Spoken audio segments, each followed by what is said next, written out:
Tại khu vực quận 6 có một địa danh có bề dày lịch sử oai hùng từ những ngày đầu mở cõi vào Nam. Nơi ấy, ngày nay dù đã được đô thị hóa rất nhanh, nhưng vẫn còn đó một ngôi đình làng mà người ta gọi là đình Phú Định. Giai đoạn năm 1772, trong quá trình xây dựng lũy bén bích để nâng cao khả năng phòng thủ cho Gia Định, nhận thấy tại phía tây nam Gia Định có một vùng đầm lầy hoang chỉ có cỏ tranh và lau sậy mọc. Nguyễn Cửu Đàm đã cho đào một con kênh tại đây. Con kênh thẳng tắp như ruột ngựa nên người ta gọi kênh là kênh ruột ngựa hay còn gọi là sông Mã Trường. Từ đây, những cư dân đầu tiên bắt đầu kéo về sinh sống lập nên các làng ở khu vực, trong đó có làng Phú Định. Vào năm 1776 đến năm 1777, quân Tây Sơn kéo về đốt phá Cù La Phố, khiến một lượng lớn cư dân người Hoa bỏ chạy vào Gia Định. Phần lớn người Hoa có nghề truyền thống là làm bếp lò đã dắt nhau về khu vực Phú Lâm, Phú Định, Hòa Lục, tạo nên một làng nghề gọi là lò gốm. Năm 1782, quân Tây Sơn tấn công người Hoa ở khu vực chợ lớn Mẹ Cốc đã khiến cho khu vực lò gốm Phú Định trở nên tiêu điều. Từ năm 1787 đến năm 1788, nhiều cuộc giao tranh giữa quân Tây Sơn và nhà Nguyễn đã diễn ra tại miền Nam. Kết quả vào tháng 9 năm 1788, nhà Nguyễn chính thức lấy lại được Gia Định. Từ đây, người dân bắt đầu kéo về Gia Định nhiều hơn. Tháng Giêng năm Kỷ Mão 1819, Huỳnh Công Lý nhận lệnh chỉ huy việc đào kênh mở thêm tuyến đường về miền Tây, tránh phụ thuộc vào sông Sài Gòn xưa chảy qua khu vực chợ lớn. Con kênh bắt nguồn từ đoạn đường Hải Thượng Lãn Ông và đại lộ Võ Văn Kiệt ngày nay kéo dài đến kênh Ruột Ngựa. Với khoảng 11.000 dân công đào kênh, cuối cùng sau 3 tháng làm việc, con kênh mới đã được hoàn thành. Vua Gia Long đặt tên là An Thông Hà. Nhờ con kênh này mà người dân càng lúc càng tập trung về khu vực lò gốm Phú Định nhiều hơn, khiến khu vực càng trở nên tấp nập ghe thuyền. Đến năm 1847, vua Tự Đức ban sắc lệnh công nhận làng Phú Định. Theo quy định có 15 hộ chịu thuế và được ghi danh bộ thuộc tổng Tân Phong. Vào năm 1865, làng Phú Định mở rộng chu vi và tổng Tân Phong được đổi thành tổng Long Hưng Thượng thuộc thành phố chợ lớn. Giai đoạn này, người Pháp cho đào kênh lò gốm để nhằm thay thế cho kênh Ruột Ngựa đang dần bị bồi lấp. Giai đoạn năm 1900, các hội kính ở chợ lớn bắt đầu tuyển mộ người Việt, đặc biệt là Thiên Địa Hội đã có số đông người Việt gia nhập do lý tưởng chống Pháp của các hội kính. Nhóm người Việt còn lập riêng các hội cho mình gọi là Thiên Địa Hội của người Việt, với kim chỉ nam là phản Pháp phục Việt. Giai đoạn này, đình Phú Định trở thành cơ sở của một nhánh tổ chức Thiên Địa Hội người Việt dưới vỏ bọc tôn giáo do ông Hồ Ngọc Lựu và Nguyễn Văn Thuận đứng chân trong ban quý tế, vừa là hội viên của Thiên Địa Hội, vừa là viên chức của làng, nên thuận lợi cho việc đối phó với thực dân Pháp khi họ hoạt động. Năm 1912, hội kính ở Phú Định đã cùng với các hội kính ở chợ lớn đứng lên cùng tham gia vào lực lượng Phan Xích Long. Sau khi xử tử Phan Xích Long vào năm 1916, người Pháp đã cho truy lùng ráo riết tất cả các thành viên của Thiên Địa Hội. Từ đây, lực lượng hội kính tại làng Phú Định cũng rút dần ra khỏi địa phương.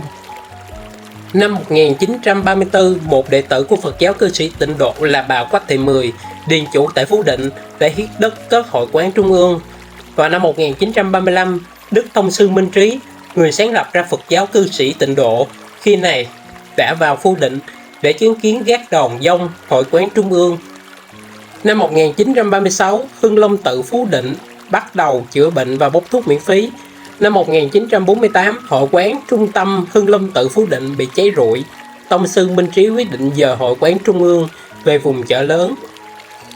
Cuối năm 1948, giáo hội đã xây cất xong hội quán trung ương Hưng Long Tự tại quận 10, khu vực người dân quen gọi là Chùa Nước Lạnh, ở số 282 đường Nguyễn Tri Phương ngày nay. Lúc này, hội quán trung ương tại Phú Định đã trở thành tổ đình Hưng Minh Tự và vẫn còn tiếp tục bốc thuốc nam chữa bệnh miễn phí cho tới ngày nay. Sau cách mạng tháng 8, đàn được lực lượng Việt Minh dùng làm nơi hoạt động bí mật. Giai đoạn năm 1945 đến năm 1949, đình và làng Phú Định trở thành địa điểm hoạt động cách mạng với những buổi tuyên truyền, học tập.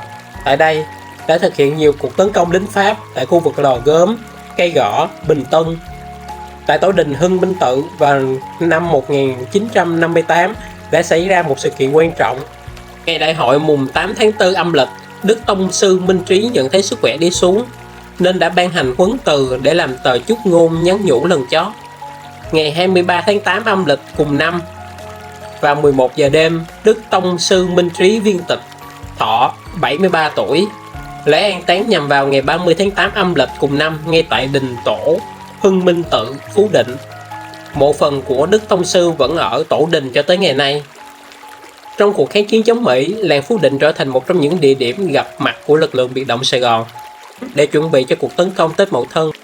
Vào tháng 5 năm 1968, các đồng chí cách mạng đã có một thời gian ngắn dừng chân tại làng Phú Định trong cuộc tấn công Mậu Thân giai đoạn 2. Trong giai đoạn 2 này, đình Phú Định bị bom đạn từ lực lượng Mỹ và Việt Nam Cộng Hòa đánh trúng và làm sụp đổ hoàn toàn. Sau đó, người dân đã cùng nhau xây dựng lại đình Phú Định mới trên nền đình cũ. Năm 1969, ông Võ Thành Lân cùng vợ con từ vùng quê Long An đã lên đình Phú Định mưu sinh và hành nghề làm gạch. Từ đây, những viên gạch đầu tiên của thương hiệu lớn trong ngành xây dựng đã ra đời. Gạch Đồng Tâm đã từng bước khẳng định tên tuổi ở khu vực Sài Gòn. Cho đến năm 1975, gạch Đồng Tâm vào Hợp tác xã Đồng Hiệp cũng chuyên sản xuất gạch bông. Vào năm 1986, người con trai của ông Võ Thành Lân là ông Võ Quốc Thắng đã cùng anh em xây dựng nên thương hiệu Đồng Tâm, mở rộng nó cho đến ngày nay. Giai đoạn này, ông Võ Thành Lân đã được bầu vào ban tế tự của đình Phú Định cho tới ngày nay. Tại đình Phú Định, ngày nay đã có một lớp học tình thương dành cho các trẻ em có hoàn cảnh khó khăn và trẻ trong các gia đình nhập cư đang sinh sống và làm việc tại phường theo học. Từ năm 2005, do giải phóng mặt bằng để xây dựng đại lộ Đông Tây, rất nhiều người dân bị vướng quy hoạch đã rời xa khu Phú Định để đến nơi ở định cư mới. Năm 2006, đình Phú Định cũng dời vào phía sau lưng tổ đình Hưng Minh Tự để nhường đất cho dự án đại lộ Đông Tây. Dù đã trải qua nhiều bể dâu trong lịch sử, nhưng vẫn còn đó một Phú Định anh hùng với nhiều dấu tích của lịch sử, cũng như một Phú Định nghĩa tình cho bao mảnh đời bất hạnh giữa Sài Gòn hoa lệ.